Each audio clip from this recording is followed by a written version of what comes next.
are going to see what is variable edge fillet. In last time we saw this is two types of fillet.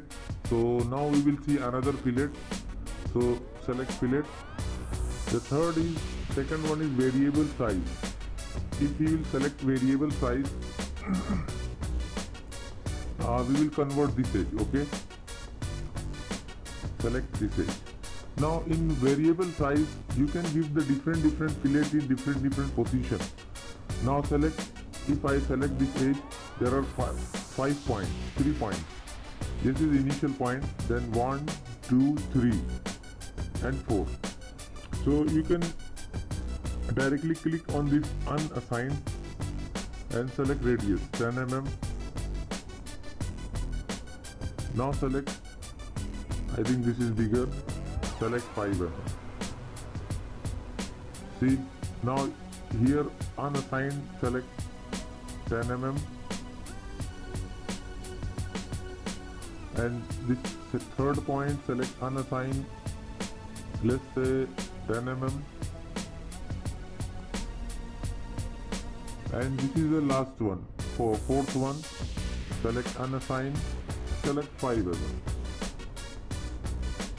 And this is the last point. We will assign 10 mm. So now see, in different edge, different radius. So this is called variable size. There are many options in variable size. If you want to increase number of instance, number of points, you can increase with the help of this. And always keep smooth transition. Distance transition, if you will select, see. So better always keep smooth transition.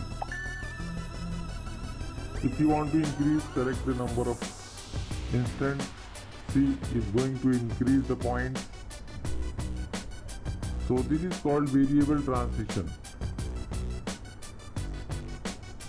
Select.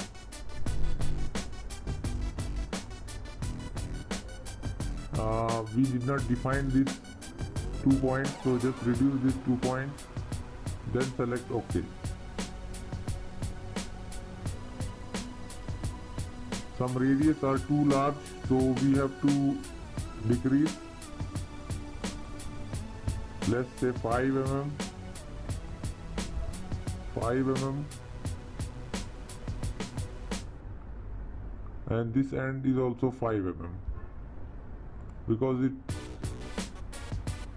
Now select OK. So see, this is our variable transmission fillet, variable size fillet. In different positions, the different fillet radius. I hope you enjoy.